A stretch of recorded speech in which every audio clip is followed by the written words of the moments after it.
자, 이제 위험부담으로 들어가겠습니다. 92페이지입니다. 92페이지에 지금 오른쪽에 53번 위험부담이라고 돼 있죠. 네, 여기 보겠습니다. 자, 주로 사례 형태로 출제가 되기 때문에 지금 1번 사례가 먼저 바로 시작되고 있습니다. 갑과 을이 갑소유 건물에 대해서 매매 계약을 체결했고 계약 체결 후 소유권 이전 인도 전에 소실됐다라고 되어 있습니다. 자, 그럼 일단 건물 자체가 이렇게 소실됐기 때문에 건물이 소실됐기 때문에 더 이상 갑은 매도인으로서 건물을 넘겨줄 수가 없죠. 이런 걸 불능이라고 해요. 불능.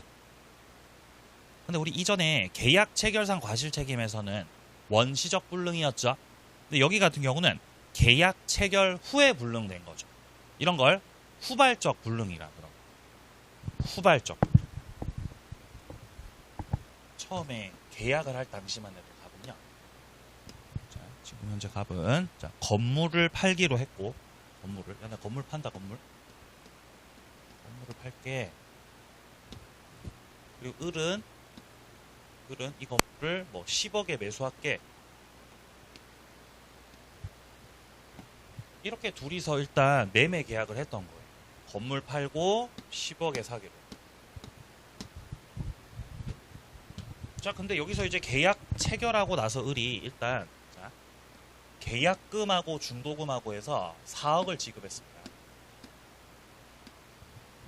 자, 일단 중도금까지는 매수인이 먼저 준 거고요. 그리고 이제 나머지 잔금 6억은 주려고 기다리고 있었죠. 잔금은 매수인이 먼저 줘야 서류 받으면서 줘야. 서류 받으면서 잔금 주는 거죠. 근데 건물이 이후에 멸실됩니다. 이러면 이제 여기서부터가 후발적 불능입니다.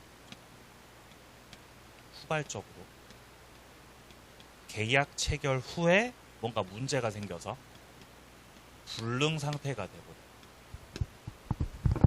자, 이렇게 후발적 불능이 되었을 때 적용될 수 있는 법리가 총 3가지가 나옵니다. 3가지. 그 3가지를 잘 구별하셔야 돼요. 3가지.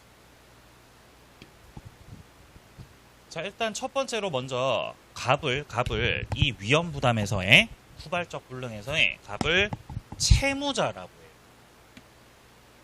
채무자라고 그렇게 약속을 합니다. 왜 매도인을 채무자라고 합니까? 매매 목적물 기준을 삼기 때문이죠. 갑과 을은 건물 매매 계약을 했던 거죠. 그러면 갑은 건물을 받을 권리가 있어요. 건물 넘겨줄 의무가 있어요. 넘겨줄 의무가 있죠. 그래서 갑은 채무자인 거고요. 그러면 마찬가지 맥락으로 을은 건물을 넘겨받을 권리가 있는 자, 채권자가 됩니다.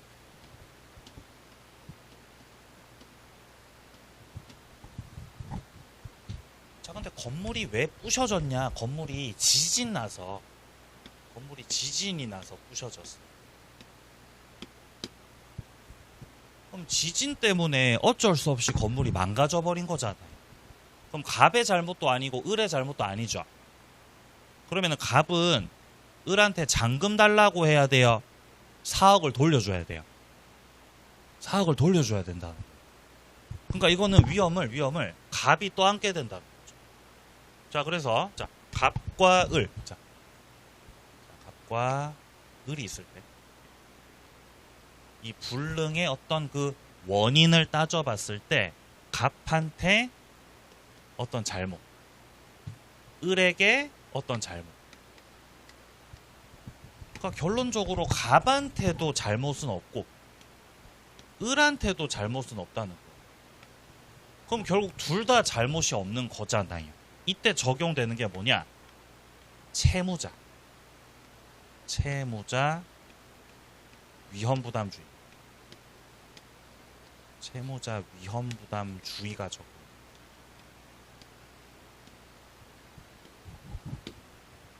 위험이라는 건 손해를 뜻하는 것이고 그 손해를 부담한다는 거죠.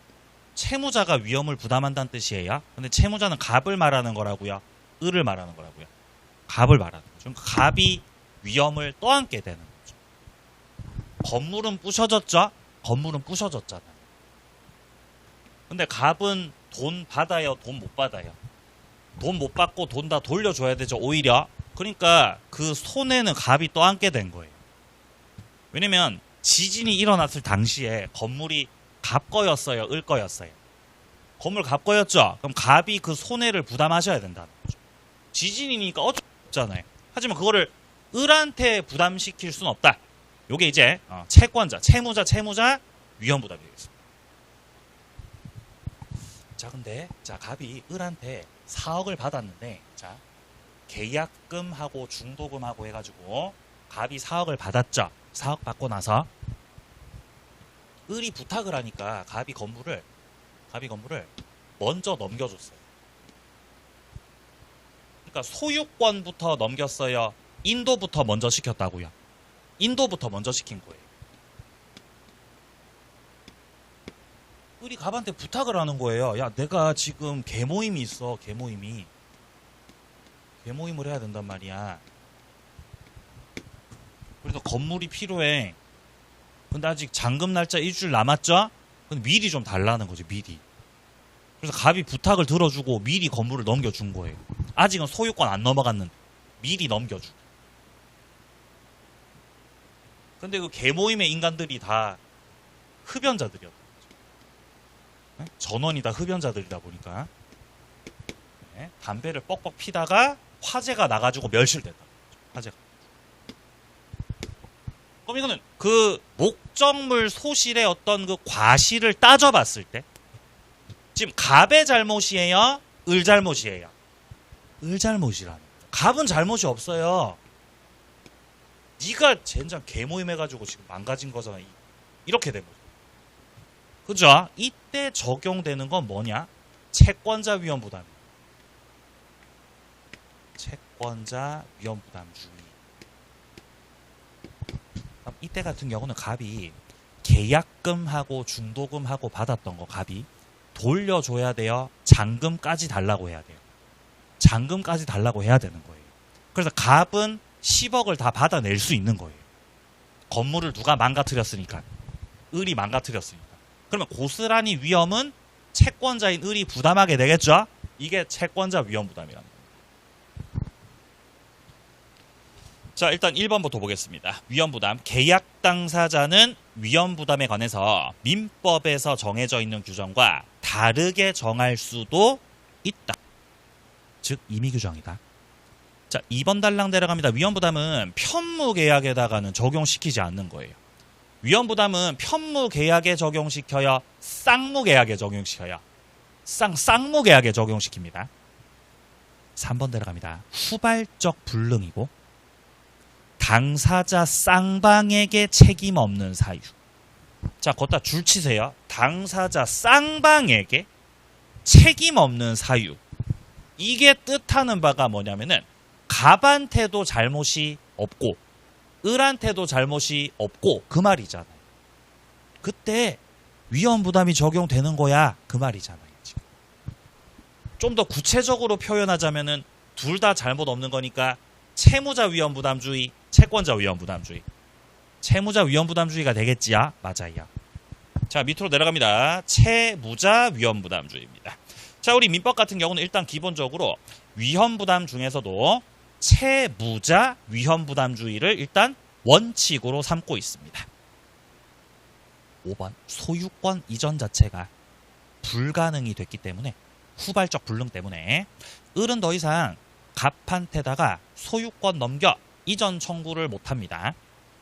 자, 그리고 6번 내려가 보죠. 갑과 을의 책임 없는 사유로 건물 소실. 이렇게 지문에서 갑과 을의 책임 없는 사유라고 하면은 이거는 갑한테도 을한테도 둘 다 잘못이 없다는 말이죠. 그럼 이때는 적용되는 법리 자체가 채무자 위험 부담이라는 거죠. 그러면 갑은 결국 을 상대로 해서 대금의 지금 돈 달라고 지금 채무자 위험 보라색깔 채무자 위험 부담에서는 갑이 채무자 갑이 채권자 을한테다가 잔금을 달라고 대금의 지급을 청구할 수 있다고요, 없다고요? 없는 거예요. 오히려 돈 돌려줘야 되는 거죠. 자, 그럼 다음 페이지 또 가볼까요? 자, 7번에 보시면은 건물이 태풍으로 멸실됐잖아요. 자, 이렇게 태풍으로 멸실된 것도 갑한테도 을한테도 둘 다 잘못이 없는 거죠.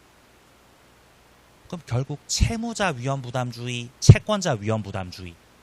채무자 위험부담주의가 되겠죠. 그러면 갑은 을에게 대금 지급을 역시 청구할 수 없다.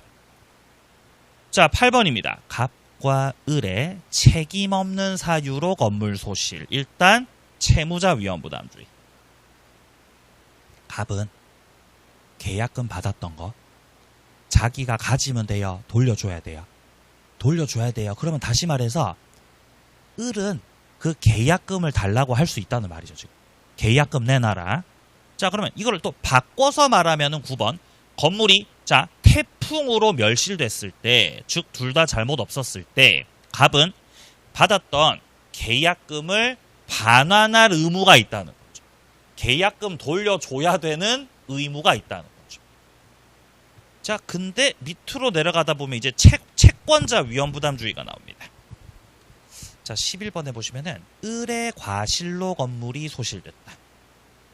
을 네 잘못이에요. 그러면은 갑은 을한테 매매 대금의 지급. 너 엄마 네가 개모임 해가지고 건물 망가졌잖아. 네 개모임 때문에. 그러니까 나는 잔금을 받아야 되겠어. 대금 청구. 채권자 위험부담 청구할 수 있다고요, 없다고요? 할 수 있다는 거죠. 지금 그 말을 하고 있는 겁니다. 그죠? 엄청 많이 나왔잖아요. 자, 그 다음 12번입니다. 을의 수령지체라고 되어 있죠. 자, 을 쪽에서 수령지체했다는 것도 을에게 과실이 있는 걸로 봐야 되는 거죠. 자, 그래서 이렇게 수령지체라는 단어가 등장하면 그때는 고민하지 말고 무조건 채권자 위험부담이에요. 무조건 채권자 위험부담. 자, 그러면 갑은 을에게 매매 대금의 지급을 오케이 청구할 수 있다. 맞습니다. 자, 13번 내려갑니다. 을의 수령지체 중 이런 표현 나오면 고민하지 말고 채권자 위험부담. 이때 을은 갑한테다가 자 계약금 돌려달라고 반환 청구. 계약금 내놔라. 청구할 수 있다고 없다고? 없죠. 을은 계약금 돌려달라고 해야 돼요? 잔금까지 다 줘야 돼요? 잔금까지 다 줘야 되는 상황입니다. 자, 밑으로 내려가죠. 채무불이행이라고 되어 있는 부분이 있습니다. 자, 16번 보시면은 갑의 과실로 건물이 전소됐다고 되어 있습니다. 건물이 후발적 불능 멸실됐는데 지금 갑 잘못이라고요? 을 잘못이라고요? 갑의 잘못이라고. 을의 잘못이 아니라. 이런 경우는 위험부담이라고 하지 않고 이런 경우는 뭐라고 하냐면은 채무불이행이라고. 그러니까 여기가 이제 헷갈리는 거죠, 우리가.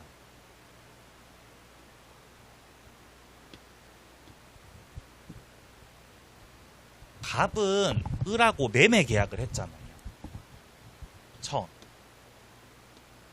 매매 계약에서 갑이 약속했던 게 뭐죠? 갑이 약속했던 거. 갑이 뭘 약속했어요? 건물 넘겨주는 거 약속했잖아. 그죠?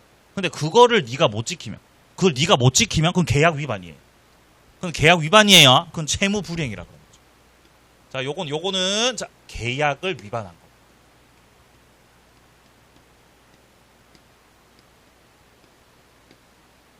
갑을 기준으로 생각해 보세요. 갑을 기준.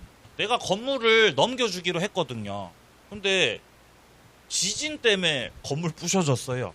혹은 상대방이 건물 부셨어요. 요 경우는 갑의 잘못은 없잖아요.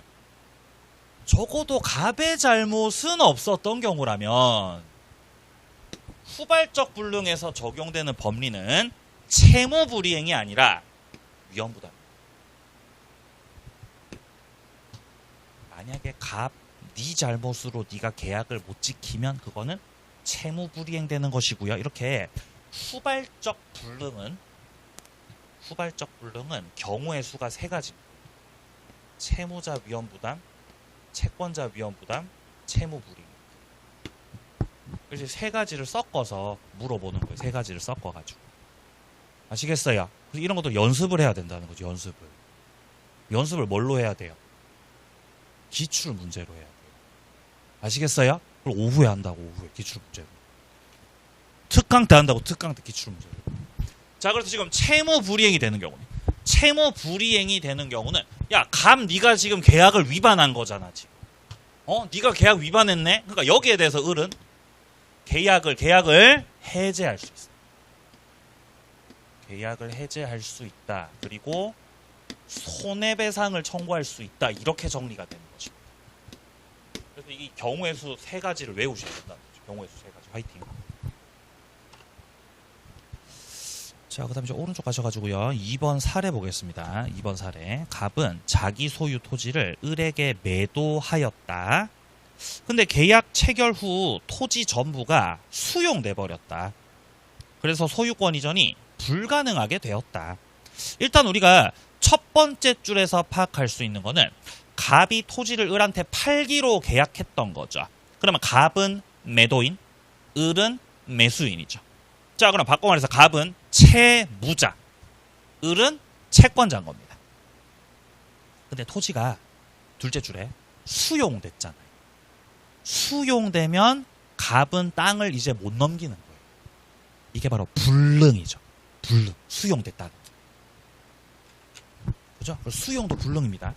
건물이 저렇게 쪼개진 것만 불능이 아니고요. 자, 갑이 지금 사례 속에서 을하고 계약을 하면서 야, 내가 토지를 팔게. 을은 토지를 매수하기로 했던 거죠. 자, 또 10억이라고 해볼까요? 자, 매수인 을은 자 10억에 매수하기로 했다. 이렇게 해가지고 토지 자 10억에 대해서 일단 매매 계약이 오케이 체결됐습니다. 자, 근데 여기서요 갑이 예를 들어 을로부터 자 계약금하고 중도금하고 해서 4억을 받으셨네요. 예. 잔금 6억 받으려고 기다리고 있었어요. 근데 그러다가 토지가 어떻게 됐다고요? 수용이 돼버렸어요. 토지가 수용되면은 토지가 국가에 귀속됩니다. 토지가 나라에 귀속돼버리기 때문에 갑은 소유권 빼앗기죠. 그럼 소유권 을한테 넘겨줄 수가 없고 이게 역시 후발적 불능이라는 겁니다. 그럼 이거는 어쨌든 이 사례 자체가 후발적 불능이기 때문에 경우의 수는 3개밖에 없어요. 1번 아니면 2번 아니면 3번인 거예요. 토지가 수용된 경우. 1번이에요? 2번이에요? 3번이에요? 몇 번이죠? 1번이죠. 1번. 땅이 수용된 거. 갑의 잘못이라고 을의 잘못이라고. 둘 다 잘못 없죠? 그럼 이때 적용되는 법리는 채무자 위험 부담이라는 거죠. 그래서 밑으로 내려가다 보면은 채무자 위험 부담주의라고 돼 있는 부분 있죠. 거기 보시면은 자 동그라미 5번. 갑이 을한테 토지 넘겨줘야 되는 그 계약상의 소유권 이전 의무 있죠. 그거는 오케이 소멸한 거다.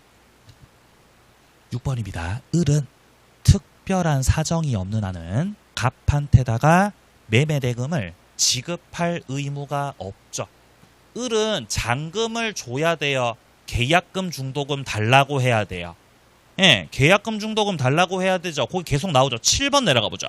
을이 갑한테 이전에 계약금 지급했던 게 있다면은 그거를 돌려달라고 오케이 청구할 수 있다. 자, 8번입니다. 을은 이미 지급했던 중도금을 부당이득으로 반환 청구할 수 있다. 그러니까 여기서 을이 선택할 수 있는 첫 번째 을이 선택할 수 있는 것은 야, 내가 너한테 계약금하고 중도금 줬던 거 4억 있잖아. 그거 돌려줘. 4억을 나한테 돌려줘. 너 어차피 땅 나한테 이제 못 넘기잖아. 4억에 대해서 반환을 청구할 수 있다. 난 돈 받고 집에 갈 거야. 위험은 네가 떠안아라. 채무자 위험 부담주의입니다. 자, 근데 이럴 수가 있어요. 수용됐으니까 보상금 나오거든. 야, 근데 보상금 보니까 보상금이 한 12억쯤 돼요. 보상금 12억 돼요. 그럼 을이 4억을 돌려달라 그래요. 6억을 줘버려요. 예? 이때는 6억을 준다고. 6억을 주고 잔금을 주고 잔금 갖다 줘버리는 거죠. 잔금 줘버리고 보상금을 청구할 수 있어요. 그럼 너 보상금 나한테 내놔. 이렇게 청구할 수 있단 말이에요. 이거를 가리켜서 요 동그라미 2번에서 말하는 걸 가리켜서 대상 청구권이라고 그러죠. 가치 변형금에 대한 청구. 대상 청구권 행사를 할 수도 있는 거다. 만약에 보상금이 뭐 똥값으로 나와서 보상금이 똥값이에요. 그러면 보상금 달라 그래요? 계약금 중도금 4억 돌려달라 그래요? 4억 돌려달라 그러겠죠? 그건 이제 을이 선택할 문제죠. 4억을 달라고 할 건가? 6억을 줘버리고 보상금 달라고 할 건가? 을 선택이죠. 을 선택. 선택지가 있는 거죠. 묘사례 같은 경우는요. 자, 그래가지고 내려가다 보면은 지금 대상 청구권 돼 있는 거 보이십니다. 자, 9번에 보시면은 대상 청구권 행사를 하려면은 반대급부 이행 의무가 있다. 즉 잔금을 줘야지 네가 보상금 달라고 할 수 있는 거지. 그 말입니다. 지금. 자, 10번입니다. 을은 갑한테다가 보상금 청구권을 넘기라고 할 수 있어요. 자, 거기다 추가해서 좀 써놓으세요. 이거는 보상금 수령 전을 말하는 거예요. 자, 한 번 더 동그라미 10번에서 말하는 거는 보상금 수령 후라고요? 수령 전이라고요? 수령 전이라고요. 10번에서 말하는 거예요. 근데 11번 같은 경우는 갑이 보상금을 수령했잖아요. 갑이 보상금을 받아갔죠? 그럼 을은 어떻게 해야 되냐? 보상금을 내놓으라고 할 수 있어요. 그러니까 10번하고 11번을 통해서 우리가 알 수 있는 거는 이 대상 청구는 보상금 수령 전에 할 수 있다, 수령 후에 할 수 있다. 예? 전후 다 가능하다는 거죠. 보상금을 받기 전이든 보상금 수령 후든 대상 청구 다 때릴 수 있다는 거죠. 자, 그러면 12번처럼 표현할 수도 있겠습니다. 목적물 이행기 전에 토지가 강제 수용됐고 매수인이 대상 청구권을 행사했습니다. 그러니까 을 쪽에서 갑한테 그러는 거죠. 보상금 내놔라. 토지가 수용되고 나서 을이 보상금 달라고 갑한테 청구했다는 거죠. 그럼 갑은 거기에 맞춰서 뭐를 내놓으라고 한다? 갑은 뭐 달라고? 잔금 달라고 한다 이 말이죠. 지금. 을이 보상금 달라 그러니까 갑은 그럼 넌 잔금 내놔. 이렇게 청구한다는 거죠. 그 말이죠. 그 말. 다음 페이지. 13번. 을이 매매 대금을 전부 다 지급했다고 해서 수용 보상금 청구권이 을에게 자동적으로 귀속되는 건 아니라는 겁니다. 여기서 대금을 전부 다 지급하면 보상금 청구할 권리가 있는 거죠. 보상금 청구할 권리가 있어야 보상금 청구권이 알아서 귀속돼요. 권리가 있다는 거죠. 자체가 귀속되는 거? 그거는 아니라는 거죠. 요까지 위험부담이었습니다. 관련된 문제는 나중에 특강 때 볼 거고요. 자, 오른쪽 갑니다. 54번 제3자를 위한 계약입니다. 자, 제3자를 위한 계약은 계약의 당사자 있고 그 다음에 제3자 있고 이런 형태로 돼 있죠. 자, 칠판 좀 닦고 또 설명드리겠습니다.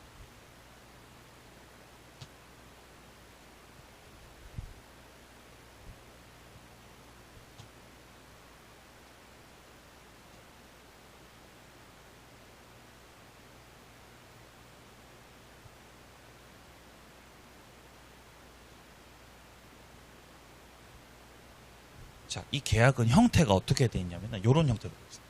그러니까 처음에는 일단 매매 계약을 하는 거죠. 자, 갑이 을한테다가 일단 부동산 팔기로 일단 둘이서 매매 계약을 하는 거예요. 매매 계약. 자, 매매 계약을 한다. 자, 매매 계약 속에서 매도인 갑 같은 경우는 예를 들어서 을한테다가 토지 넘긴다. 야, 내가 토지 넘겨줄게. 대금 10억이야. 이렇게 합의했다는 거죠. 그러면 일반적인 매매 같으면 을은 대금 10억을 갑한테 지급하는 거죠. 그게 일반적인 매매입니다. 당연히. 근데 여기서는 매매 계약을 하면서 여기다가 약관을 넣었다는 거예요. 특약을 추가합니다. 제3자 수익에 약관을 추가했다는 거죠. 그래가지고 제3자 수익 약관을 집어넣어서 갑이 을한테 부탁을 하는 거예요. 야, 내가 병한테 빚을 졌거든 지금. 병한테 빚 졌고 빚이 10억이란 말이야. 그러니까 10억을 나한테 줘, 병한테 줘. 병한테 주라고 하는 거야. 이렇게 계약을 할 수도 있다는 겁니다. 그럼 어디까지나 매매 계약이 체결된 거는 매매 계약 당사자는 갑과 을이거든요. 그래서 이 갑과 을이 계약의 당사자이지만 돈은 병이 받고 있는 형태잖아요. 병은 당사자가 아니어서 얘를 뭐라고 불러요? 얘를 제3자라고 부르거든요. 당사자라서 당사자 아니어서. 당사자 아니어서 병을 제3자라고 불러요? 그럼 결국 이 계약은 누구를 위한 계약이 된다? 제3자를 위한 계약이 돼버린다는 거죠. 이런 형태의 계약인 거예요. 여기서 일단 먼저 갑을 가리켜서 이런 걸 요청한 자, 갑을 요약자라는 거죠. 요청한 사람, 요약자. 요청했다. 그리고 갑의 요청에 대해서 을은 승낙했죠. 그래서 이 승낙한 자 을을 낙약자라 그럽니다. 그리고 제3자 같은 경우는 돈을 받아서 수익을 얻는 사람이죠. 그래서 병을 수익자라고 해요. 등장인물이 세 사람. 자, 일단 첫 번째 줄부터 보죠. 제3자를 위한 계약의 당사자가 누구냐? 갑과 을이다. 누구는 당사자가 아니다? 병은 아니라는 거죠. 아무 사례도 없이 뜬금없이 책에서 그냥 바로 갑, 을로 바로 책이 그냥 시작이 돼버리죠. 왜냐면 제3자를 위한 계약은 갑을 병을 안 바꾸거든요. 절대 안 바꿔요. 항상 요약자가. 항상 요약자 갑, 매도인 갑. 그죠? 항상 낙약자 을, 매수인 을이란 말이에요. 제3자 수익자 병으로 나오고요. 항상 똑같아요. 고정돼 있어요. 이쪽 파트만 그렇다고요. 뭐 위험부담이나 뭐 해제 파트나 다른 데 가면은 갑과 을을 바꾸기도 하잖아요. 여기선 안 바꿔요. 왜 안 바꿀까? 안 바꿔도 틀리니까. 에? 안 바꿔도 틀리니까 안 바꾸는 거예요. 출제위원들 양심이 있기 때문에. 자, 2번입니다. 제3자는 계약 체결할 때 꼭 현존 특정해야 되냐? 그럴 필요 없죠. 예를 들어 태아도 제3자 될 수 있습니다. 아직 태어나지 않은 태아도 수익 얻는 제3자가 될 수 있다. 문제 없습니다.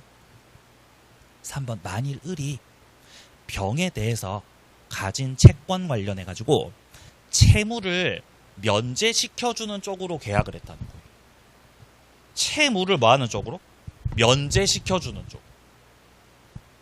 예를 들어서 갑이 그러는 거예요. 야, 내가 너한테 돈 줄게. 야, 나 너한테 돈 줄 테니까, 야, 내가 너 저기 5억 줄게. 5억을 줄게. 그럼 네가 병한테 토지 줘. 이렇게 계약을 했으면 병한테 수익이 있어요, 없어요? 자, 갑이 처음에 땅 줄 테니까 너 병한테 10억 줘.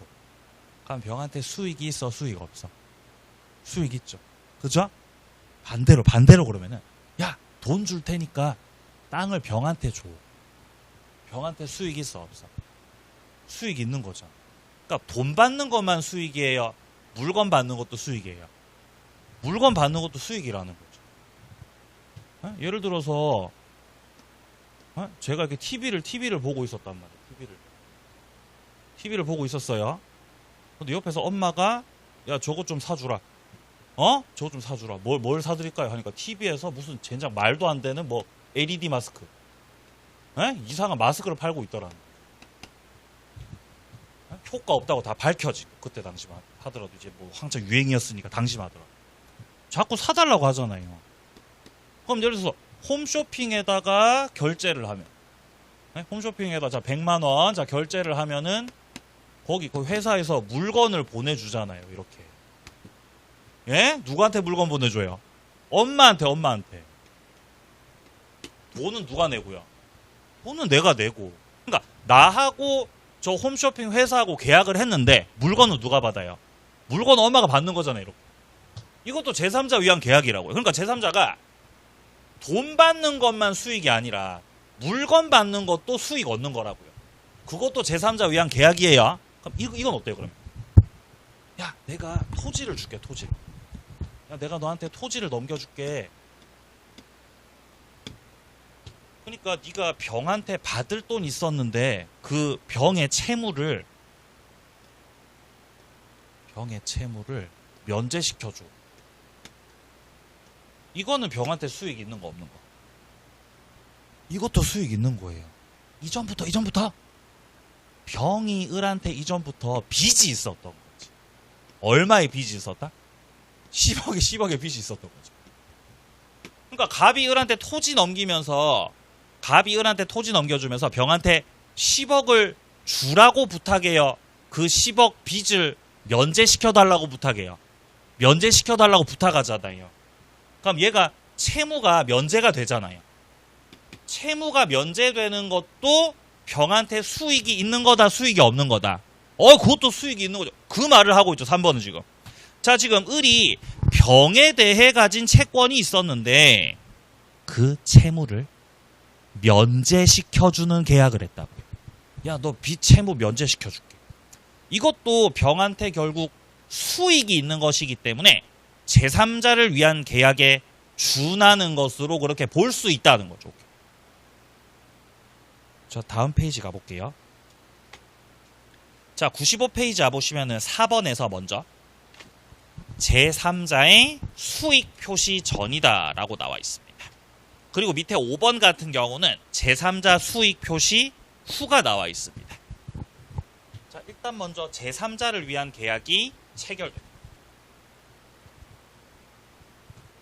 자, 여기서 제3자 위한 계약이 체결되고요. 갑과 을과 그리고 병.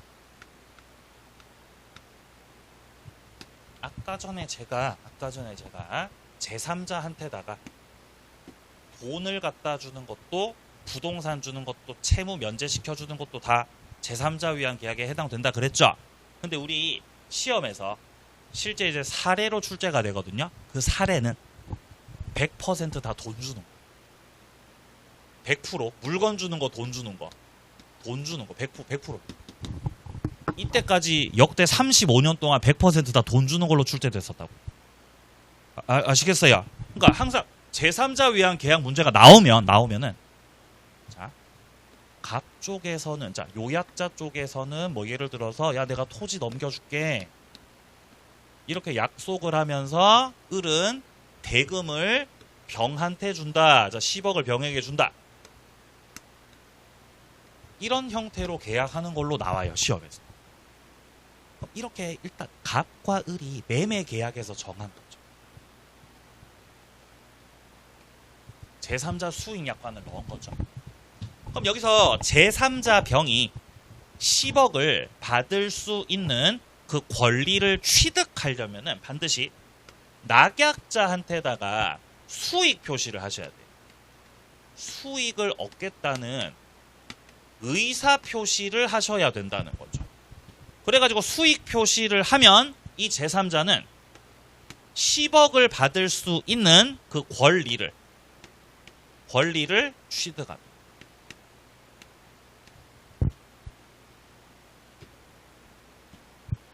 자, 그럼 첫째, 수익 표시는 요약자한테다가 하는 거다, 낙약자한테다가 하는 거다. 낙약자한테다가 하는 거다. 수익 표시는 첫째. 낙약자가 그 상대방이다. 낙약자. 둘째, 수익 표시를 하면 계약이 성립한다. 권리를 취득한다. 수익 표시하면. 셋째, 권리 취득은 수익 표시한 때부터 취득하는 거예요. 계약 성립 때부터 취득한다고요? 수익 표시한 때부터라고요? 수익 표시한 때부터. 소급표 있다는 거다 없다는 거다? 소급표 없어요. 소급표 없어요. 자, 지문 한 개씩 보죠. 첫째, 병이 하는 수익의 의사표시 상대방은, 그쵸? 낙약자 을한테다가 하는 거다. 2번입니다. 수익의 의사표시는 제3자를 위한 계약의 성립 요건이 아니죠. 수익 표시를 했더니 계약이 성립했어요? 권리가 발생됐어요? 권리가 발생된 거죠. 그러면 제3자가 하는 수익 표시는 계약의 성립 요건인 거예요? 권리의 발생 요건인 거예요? 권리의 발생 요건인 거죠. 성립하고 상관이 없어요. 3번 내려갑니다. 병의 이 권리는 병이 낙약자 을에게 대해서 수익의 의사표시를 하게 되면은 이게 이제 뭐 소급해서 발생하는 건 아니야, 그 말이죠. 수익 표시한 때부터입니다. 자, 4번 내려갑니다. 수익 표시를 한 병은, 이제 수익 표시했으니까 확정적 권리 취득을 하셨겠죠? 그럼 이제 낙약자 상대로 해서 10억 주세요, 돈 주세요, 이행 청구할 수 있다는 겁니다. 5번 내려갑니다. 병이 매매대금 수령 여부에 대해서 의사표시를 안 하고 계십니다. 이상한데 얘가 수익 표시를 해야지. 야, 네가 수익 표시를 해야지 권리를 취득할 텐데 수익 표시 하고 있어, 안 하고 있어? 안 하고 있잖아요. 수익 표시 안 하고 있으면 낙약자 마음이 어때요? 싱숭생숭하죠. 뭐야 이거, 받겠다는 거야 말겠다는 거야 어떻게 하겠다는 거야? 싱숭생숭하죠. 그럼 그때 낙약자가 수익자한테다가 최고할 수 있어요. 야, 너 받을 거야 말 거야?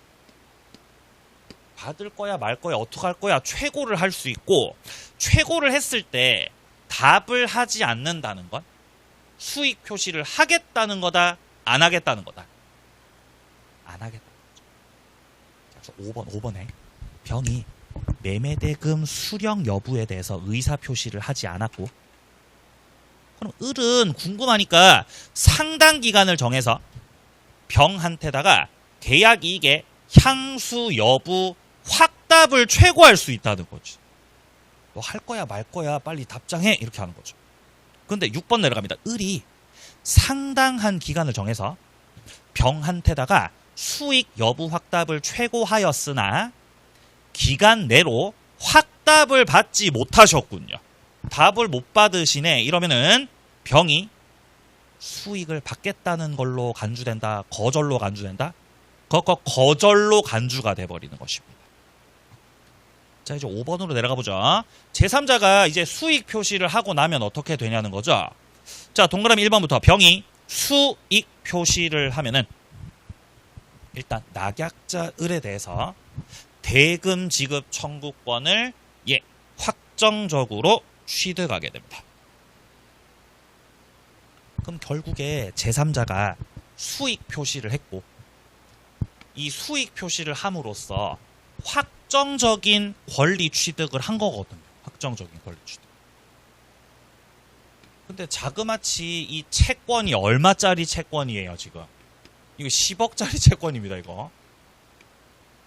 이 권리는 누구도 건들 수 없는 병의 권리라는 거예요. 누구도 건들 수 없는 병의 권리입니다. 그럼 병이 수익 표시를 한 후, 병이 권리 취득한 후, 갑하고 을 둘이서, 갑이 을한테 가서 부탁하는 거죠. 야, 병이 갑자기 내 말을 안 들어. 그러니까 병한테 우리 1억만 주는 걸로. 야, 10억 말고 1억만 주는 걸로. 야, 우리 이렇게 둘이서 합의를 해가지고. 자, 우리 둘이서 합의를 해가지고 제3자 병이 가지는 그 권리를, 제3자의 권리를 우리 마음대로 바꿔버리자. 혹은 소멸시켜버리자. 할 수 없습니다. 만약에 수익 표시하기 전이었다면, 아직 수익 표시하기 전이었어요? 그럼 내용을 좀 바꿔도 돼요. 근데 이미 전이라고요, 후라고요? 후. 이미 나는 권리 취득한 거죠. 그러면 함부로 건들 수 없다는 겁니다. 합의로 변경 소멸시킬 수 없다. 둘째, 합의로 계약을 해지해버려야지. 합의로 계약을 해제해버려야 되겠다. 이것도 할 수 없다. 네. 자, 그래서 동그라미 2번 단락 보세요. 수익의 의사표시를 한 후 갑과 을 둘이서 합의를 해가지고 병의 권리를 변경시켜야지, 소멸시켜야지. 아이, 그거 안 된다. 자, 그리고 4번 내려갑니다. 갑과 을은 계약을 합의 해제한다고요? 안 된다, 안 된다. 그러니까 합의로 무언가를 하는 게 안 된다는 말이잖아요. 수익 표시 후에는 갑과 을 둘이서 뭔가 합의해서 하는 게 안 된다는 거죠. 그러니까 이게 이제 짝짝꿍 금지죠. 짝짝꿍 맞나? 네? 모르겠습니다. 아무튼 이거 금지. 짝짝꿍 하지 마. 너네 둘이서 짜고 병의 권리를 침해하지 마. 이 말인 거예요. 한마디로. 짝짝꿍 하면 안 돼요. 근데 이때 계약하고 나서 낙약자 을 쪽에서 채무를 불이행해. 낙약자가 뭐를 한다고요? 채무 불이행. 낙약자가 돈을 주기로 했잖아요. 병한테다가 돈을 주기로 약정했죠? 근데 돈을 안 주는 거예요. 을 저놈이 병한테다가. 이건 계약을 위반하는 거거든요. 그러면 여기에 대해서 요약자는 채무 불이행을 원인으로 해서 계약을 해제할 수 있습니다. 해제하는 거 가능하다는 거죠. 아니, 아까 합의 해제 안 된다면서요. 합의 해제가 안 되는 거고. 자, 합의 해제가 안 되는 거고. 단독행위 해제권 행사. 단독행위 해제권을 행사하는 거는 할 수 있다고요, 할 수 없다고요? 이건 할 수 있다는 거예요. 해제권 행사하는 거. 해제권 행사는 짝짝꿍이다, 짝짝꿍 아니다. 이거 아니에요. 단독행위거든. 해제권 행사는 단독행위란 말이에요. 그래서 오른쪽에 6번을 가보세요. 오른쪽 6번 가시면은 갑이 수익 표시를 한 후에 을이 돈을 안 주네. 줄칩니다. 을이 대금을 지급하지 않는다. 이게 뭐냐? 을의 채무불이행입니다. 을이 계약을 위반하고 계시는군요. 계약 위반. 그러면 갑은 계약 위반을 원인으로 해제를 해도 된다고요. 이때 해제할 때 병한테 동의를 받아야 됩니까? 아니요. 동의받을 필요 없어요. 병한테 동의받을 필요 없이 채무불이행 해제를 할 수 있다는 거죠. 근데 해제는 할 수 있는데 뭐는 못해요? 뭐는 하면 안 된다? 짝짝꿍은 안 된다. 너네 둘이서 짜고 너네 둘이서 손발 맞춰가지고 병 권리를 없애고 계약 없애고 그건 안 된다고요. 그건. 그러니까 여기가 헷갈린다고요. 화이팅. 헷갈립니다. 여기. 뭐라고요? 어떻게 한다고요? 네. 네. 아, 을한테 돈 주면 한 다음에 그럼 그거는 그거 들키면 그게 짝짝꿍 되는 거죠. 네, 그거 들키면 짝짝꿍 되는 거니까 그거 이제 네? 다 이제 허용 안 되는 거죠. 자, 그다음에 다시 앞으로 갈 겁니다. 자, 다시 앞으로 돌아가셔가지고요. 자, 94페이지. 자, 94페이지 와 보시면은 지금 중간 2번에 기본 관계, 3번에 대가 관계 나오죠. 이 두 가지 관계가 나와요. 여기서 기본 관계가 뭐냐면은 요약자하고 낙약자, 요약자하고 요 낙약자 이 둘의 관계. 자, 갑과 을의 이 둘 관계 있죠. 여기 관계를 가리켜서 여기 관계, 갑과 을. 여기 관계를 가리켜서 무슨 관계라고? 기본 관계라고. 기본 관계. 제3자를 위한 계약의 기본을 이루는 관계입니다. 말 그대로. 자, 근데 요약자하고 이 수익자, 갑과 병의 관계는 이 관계는 뭐라고 하냐면은 이 관계는 대가 관계라 그래요. 대가 가 두 가지 관계가 나오고 이 두 가지 관계 관련해 가지고는 조금 쉬었다가 보고 계속 이어서 가겠습니다.